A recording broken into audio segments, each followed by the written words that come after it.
19 कड़े सवाल जिनसे खुल सकता है त्विषा शर्मा की मौत का राज। पहले प्यार हुआ, फिर शादी, चैट्स, सीसीटीवी, पोस्टमार्टम और फरार पति। आखिर उस रात हुआ क्या था? 12 मई 2026 की रात भोपाल के कटारा हिल्स इलाके में एक फोन कॉल आती है। खबर मिलती है कि 33 साल की मॉडल और एक्टर त्विषा शर्मा अपने ससुराल के घर में मृत पाई गई। त्विषा शर्मा की संदिग्ध हालत में मौत हो गई। किसी को नहीं पता आखिर मौत हुई कैसे। पुलिस की शुरुआती जांच में सुसाइड का मामला सामने आया, लेकिन अगले कुछ दिनों में व्हाट्सएप चैट सामने आए, सीसीटीवी फुटेज वायरल हुई, शरीर पर चोटों की चर्चा शुरू हुई, पति फरार हो गया और फिर पूरा मामला देश भर में सुर्खियों में आ गया। अब इस केस की जांच एसआईटी और बाद में सीबीआई तक पहुंच गई है और सबसे ज्यादा चर्चा हो रही है उन 19 सवालों की जो जांच एजेंसियां त्विषा के पति समर्थ सिंह से पूछ रही हैं, क्योंकि पुलिस मानती है कि इन सवालों के जवाब ही तय करेंगे कि ये आत्महत्या थी या इसके पीछे कोई बड़ा सच छिपा है। कौन थी त्विषा शर्मा? त्विषा शर्मा मूल रूप से नोएडा की रहने वाली थी। वो मॉडलिंग और एक्टिंग की दुनिया से जुड़ी हुई थी। रिपोर्ट्स के मुताबिक उन्होंने ब्यूटी पेजेंट्स में हिस्सा लिया, ब्रांड शूट्स किए और एंटरटेनमेंट इंडस्ट्री में काम किया था। दिसंबर 2026 में उनकी शादी भोपाल के वकील समर्थ सिंह से हुई। समर्थ एक प्रभावशाली परिवार से आते हैं। उनकी मां गिरिबाला सिंह रिटायर्ड जज बताई जाती है, लेकिन शादी के सिर्फ 5 महीने बाद ही त्विषा की मौत हो गई। उस रात आखिर हुआ क्या था? 12 मई 2026 की रात त्विषा अपने ससुराल के घर में मृत मिली। पुलिस की शुरुआती बयान में इसे फांसी लगाकर आत्महत्या बताया गया, लेकिन परिवार ने तुरंत सवाल उठाने शुरू कर दिए। परिवार का आरोप था कि त्विषा को मानसिक रूप से प्रताड़ित किया जा रहा है, दहेज को लेकर दबाव था और मौत के पीछे साजिश हो सकती है। फिर सामने आई व्हाट्सएप चैट्स। केस ने बड़ा मोड़ तब लिया जब त्विषा और उनके परिवार के बीच की कथित चैट्स वायरल होने लगी। इन चैट्स में त्विषा कथित तौर पर खुद को फंसा हुआ बता रही थी, घर से निकालने की बात कर रही थी और मानसिक तनाव की शिकायत कर रही थी। यहीं से सोशल मीडिया पर सवाल उठने लगे कि अगर त्विषा परेशान थी तो आखिर उसके साथ हो क्या रहा था। सीसीटीवी फुटेज ने आखिर ये शक क्यों बढ़ा दिया? इसके बाद एक सीसीटीवी फुटेज की चर्चा शुरू हुई। रिपोर्ट्स के मुताबिक फुटेज में त्विषा को छत की तरफ जाते देखा गया। बाद में पति समेत कुछ लोग उन्हें नीचे लाते दिखे, लेकिन परिवार और सोशल मीडिया पर कई लोगों ने सवाल उठाए। समय में कथित अंतर क्यों है? बॉडी को मूव क्यों किया गया?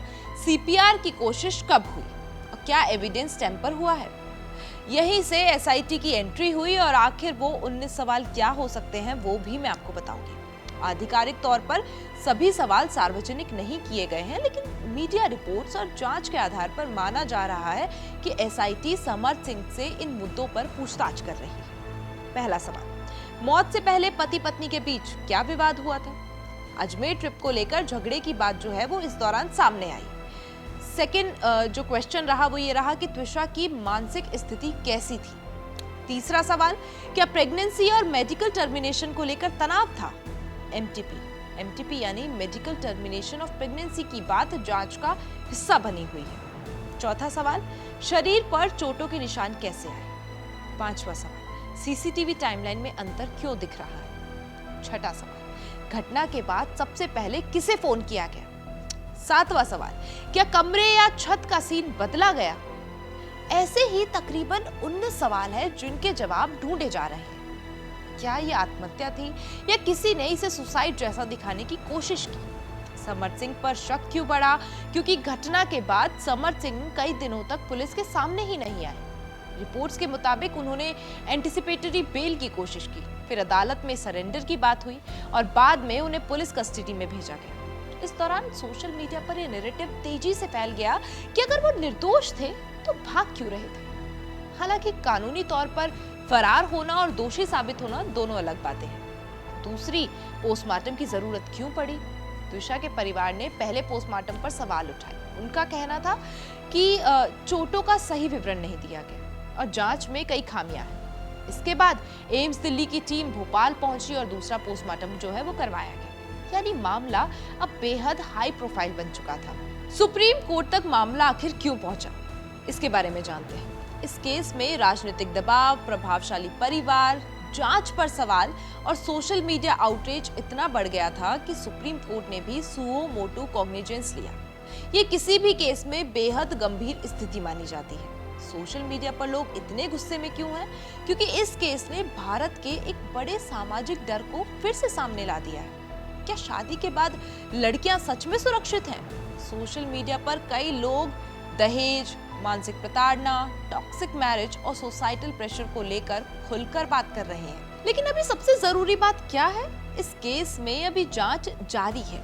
कई आरोप हैं, दावे हैं, सोशल मीडिया नैरेटिव्स हैं, लेकिन अंतिम सच अदालत और जांच एजेंसियों की रिपोर्ट से ही सामने आएगा। इसलिए किसी को भी कानूनी रूप से दोषी मानना अभी जल्दबाजी होगी। त्विषा शर्मा केस सिर्फ एक मिस्टीरियस डेथ स्टोरी नहीं रह गई है। ये अब शादी के बाद महिलाओं की सुरक्षा, मानसिक उत्पीड़न, प्रभावशाली परिवारों की ताकत जैसे बड़े सवालों से जुड़ चुका है।